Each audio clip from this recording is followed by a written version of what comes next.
Hey guys, what is up? My name is Brienne and welcome back to my channel, Books with Brie. Today I am going to be talking my way through the books that I was able to read in the month of August.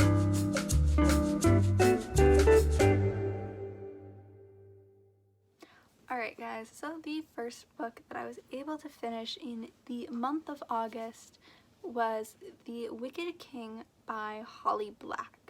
Now I rated this 5 out of 5 stars and I started reading this one August 26th and I finished, not August 26th, I started reading this one July 26th, and finished August 6th.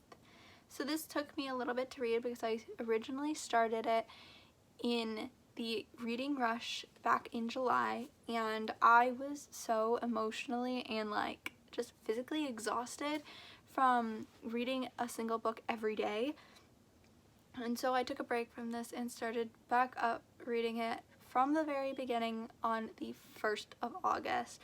And I have to say I quite enjoyed this one. I think it was really good and it did not suffer the same kind of sequel syndrome that a lot of sequel books do when the first book is very good. I think this one is a little bit shorter. It feels a little bit shorter and quicker paced than the first book, which is okay, but I personally would have liked to see a little bit more of the politics and the relationship between Carden and Jude grow a little more than it did. And I think the pacing for that was done a little quickly. There could have been more added before what happens at the end, but overall, this book was definitely a 5 out of 5, and I would recommend the first book and the second book, depending on if you enjoyed the first book. I really do think this did good adding to the series instead of just continuing the story. It continued the story, but it added more in politics, world building, and character development. Alright, so the second book that I was able to read and finish in the month of August was The Queen of Nothing by Holly Black, which was the third installment in her Folk of the Air trilogy. So I was able to read books 2 and 3 both this month. I started this one August 6th, the same day that I finished The Wicked King, because I could not wait to see what happened.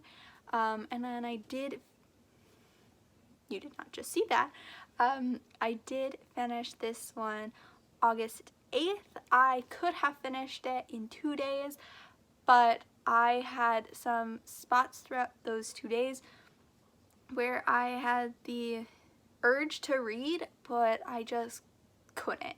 So I physically couldn't bring myself to read. So I didn't read as much as I could have in those 2 days, so I stretched it out to 3, and I thoroughly enjoyed this. I found the plot of this one to be a little random though.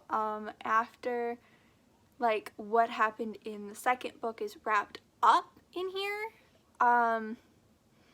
the plot kind of just seems to go everywhere, and I would have liked a little more of the relationship between Jude and Carden to have been explored in this book as well as in the second one, like I said earlier.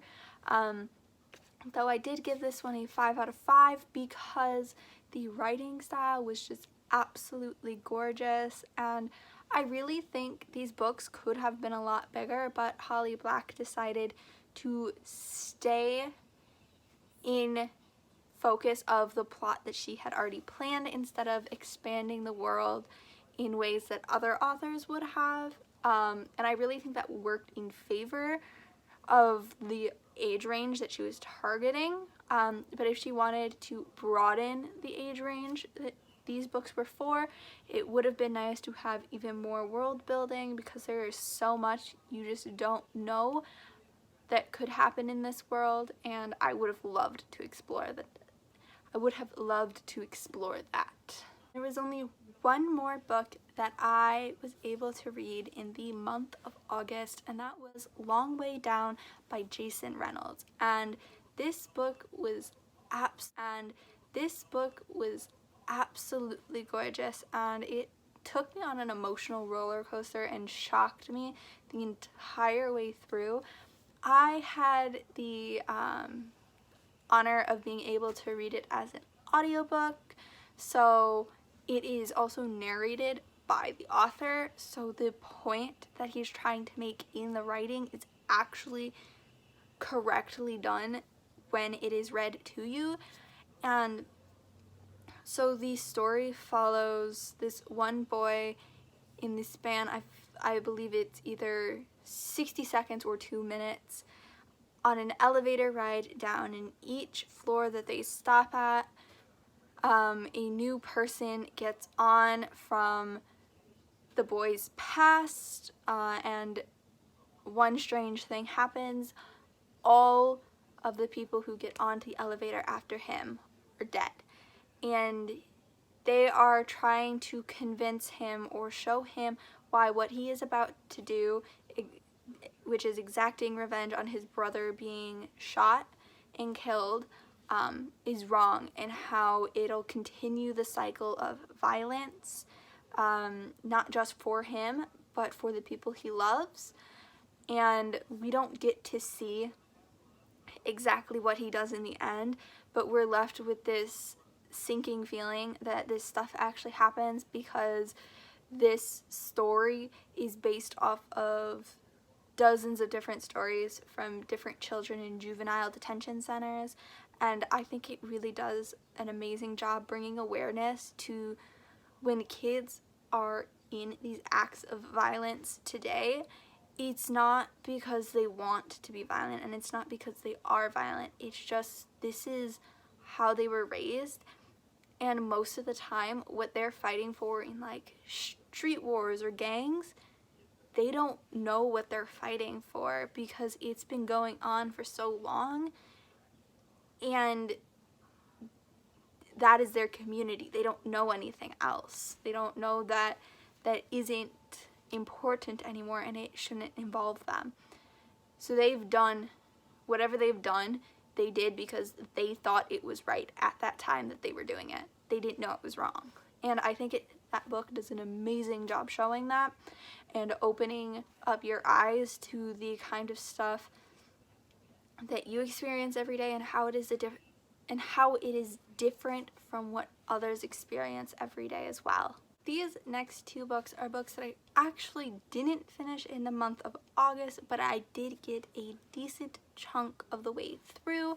And the first one is Shatter Me by Tahara Mafi. I am currently on page 141. I am annotating it and like flagging pages and different events in the plot.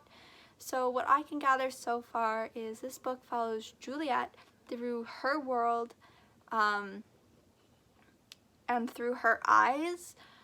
We find out that not only is her touch lethal, so she can't have any sort of physical affection or attachment to anyone, but her world is also in complete tatters. The clouds and the sun aren't the right color, animals are going extinct, and birds no longer fly. And so when she is brought out of this asylum that she was put in by her parents because of an accident that had happened involving her, we follow her as the character Warner tries to get Juliet to cooperate with the reestablishment, which is currently the leading group of the world and responsible for how far gone the environment has gotten. Personally, I think this is a really good read so far. Everyone has their own flaws, and you can see how the entire state of the world is affecting the main characters like Warner, Adam, and Juliet's mental state, and how it has changed what and how we think now to what and how they think in this book, as well as it explores different views of what could happen to our world if we continue the way we are with how the environment is going and how global warming is going as well. The final book that I started in the month of August, I actually started on my Kindle.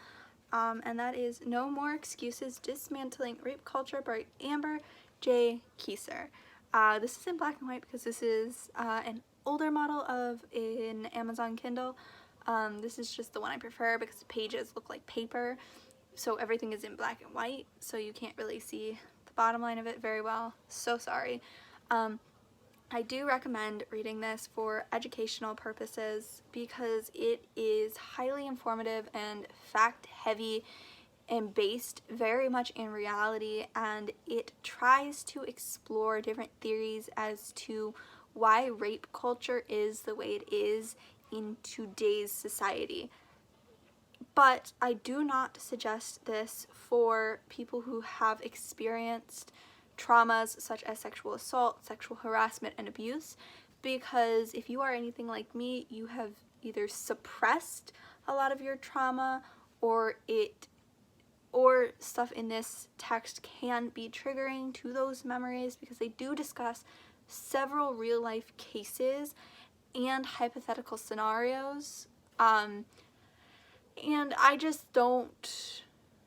I would not recommend this for anyone who it could cause trauma to come back up and resurface again, because that is not healthy.